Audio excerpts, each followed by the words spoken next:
오늘 우리에게 주시는 하나님의 말씀은 잠언 29장 23절에서 27절까지 말씀입니다.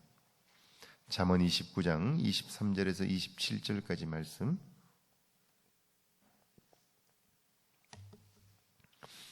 잠언 29장 23절에서 27절까지 말씀 우리 한 목소리로 함께 봉독합니다. 사람이 교만하면 낮아지게 되겠고 마음이 겸손하면 영예를 얻으리라. 도둑과 짝하는 자는 자기의 영혼을 미워하는 자라. 그는 저주를 들어도 진술하지 아니하느니라. 사람을 두려워하면 올무에 걸리게 되거니와 여호와를 의지하는 자는 안전하리라. 주권자에게 은혜를 구하는 자가 많으나 사람의 일의 작정은 여호와께로 말미암느니라. 불의한 자는 의인에게 미움을 받고 바르게 행하는 자는 악인에게 미움을 받느니라. 아멘. 하나님의 말씀입니다. 할렐루야. 오늘 하루도 하나님의 은혜가 여러분과 함께하기를 축원합니다. 우리가 살았던 20세기가 개인의 탁월함이 두각을 나타내는 시기였다면 21세기는 집단 지성의 시대라고 말할 수 있습니다. 탁월한 개인의 능력이라고 하는 것은 이미 이제 AI나 이런 것들을 컴퓨터를 통해서 다 극복할 수 있습니다. 요즘 핸드폰의 어플리케이션을 통해서 여러분이 궁금한 것들, 알지 못하는 것들 물어보면 핸드폰에서 대답을 다 해줍니다. 제가 가끔 핸드폰을 사용하다가 궁금한 게 있어서 물어봅니다. 하이 빅스비, 이건 어떻게 되는 거지? 그렇게 물어보면 핸드폰이 대답을 해줍니다. 어떤 것도 그 컴퓨터를 통해서 우리가 정보를 얻을 수 있는 세상이 온 거죠. 그러니까 손안의 핸드폰을 통해서 이전에 탁월한 개인이 다 암기했던 것들을, 그보다 훨씬 더 방대한 것들을 컴퓨터를 통해서 우리가 정보를 제공받을 수 있으니까요. 한 개인의 탁월함이라는 것이 그렇게 중요한 세대가 아니다 하는 것이죠. 자, 탁월한 개인의 능력은 이미 컴퓨터와 인공지능이 대체를 했는데 이세돌 구단과 알파고의 바둑 대결 여러분은 보셨습니다.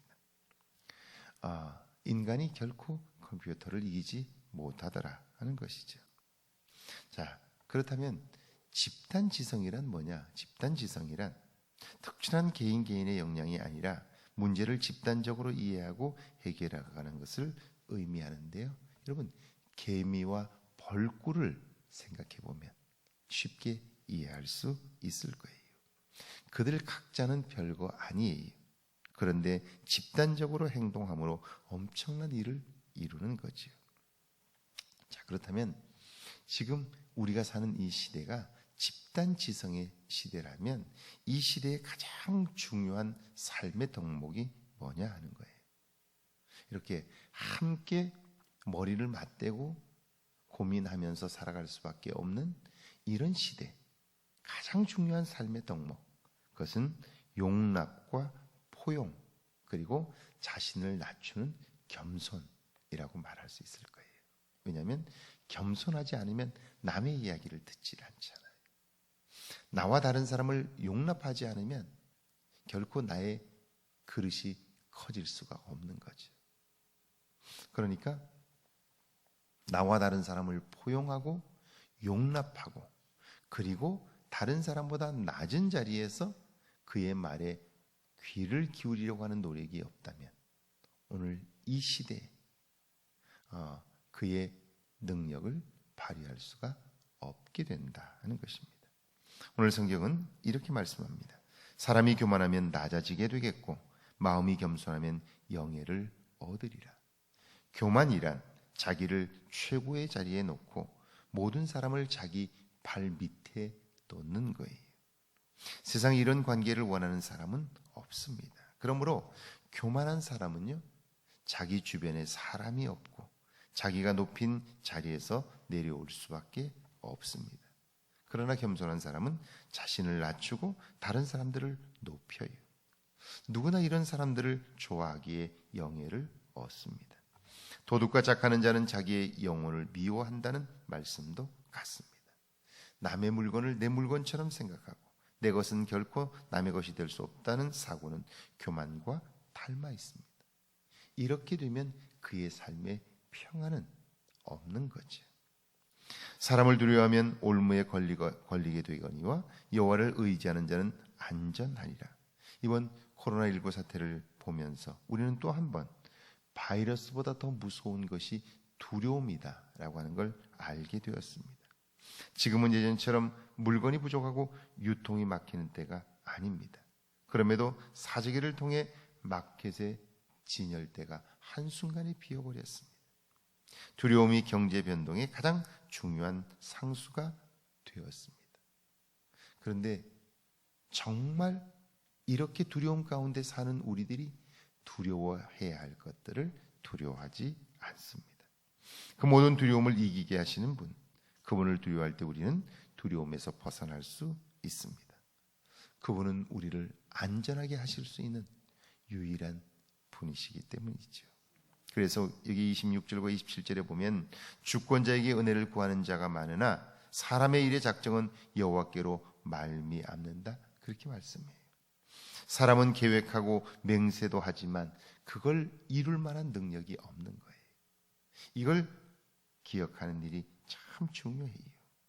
사실 이런 능력이 없기 때문에 그런 한계를 알고 있는 인간은 위기 상황이 오면 두려움에 빠지게 되고 두려움이 우리를 지배하게 되는 거예요. 하나님은 그런 인간과 세상을 만드신 분입니다. 모든 것을 하실 수 있고요, 행하십니다. 그분을 믿고 그분을 의지한다면 우리는 두려움에서 벗어날 수 있게 되고요, 악한 길에서 벗어날 수도 있는 것이죠. 그러니까 우리가 살아가는 동안 악한 자의 길을 따르지 않으려면 사실은요, 하지 말아야지라고 하는 결심으로는 부족해요. 왜냐하면 우리가 결심하지만 그 결심을 행할 만한 능력이 우리에게 없기 때문이에요. 그러므로 우리의 삶은 하나님에게 의탁되어야 하고요, 그분의 손에 붙들려져서 그분의 이끄심을 쫓아 살게 될 때 그의 인생은 자기의 한계를 넘어설 수 있게 되고요, 넘어설 뿐 아니라 비로소 평안을 경험하게 되는 거죠. 성경에 기록된 수많은 믿음의 사람들, 그들의 삶을 들여다보면 그들의 삶에도 위기는 있었어요. 아브라함부터 시작해서 그들의 인생에 위기가 없었던 적은 한 번도 없어요. 그런데 그 위기 속에서도 그들은 평안해요. 왜냐하면 내 생명을 지으시고 이 세상을 창조하시고 이끄시는 하나님을 만났기 때문이에요. 그분을 의지하기 때문이에요. 여러분, 종이는 아무것도 아니에요. 그저 사람이 조금만 힘을 주면 찢어질 수밖에 없어요. 그러나 이 종이가 이 벽이나 나무에 붙어 있으면요, 결코 찢어지지 않아요. 의지할 줄 아는 것, 그것이 지혜인 것이고요. 하나님을 의지하는 자에게는 비로소 두려움에서 벗어나며 평안을 경험할 수 있게 되는 것이죠. 오늘 하루도 그 하나님을 의지함으로 여러분의 삶에 담대함과 기쁨이 있기를 주의 이름으로 축원합니다. 우리 같이 한번 기도합니다. 겸손한 삶에 도전하게 해달라고요, 하나님을 온전히 의지함으로 은혜 안에서 살게 해달라고요, 함께 기도합니다. 하나님 감사합니다. 죄를 사랑하사 함께 하시고 겸손한 삶에 도전할 수 있도록 은혜를 베풀어 주옵소서. 날마다 하나님을 의지하오니 주님, 주를 의지하는 믿음의 역사가 내 안에 있게 하옵소서. 오늘도 우리와 함께 하시는 하나님을 배웁게 하시고 은혜 안에 사는 기쁨이 우리 속에 있게 하옵소서. 피곤함으로 인하여 하나님 아버지 연약하지 않도록 도와주시고 새 힘을 공급하시는 하나님으로 인하여 기뻐하게 하옵소서. 오늘도 복된 하루를 살아가도록 주여 역사하여 주옵소서.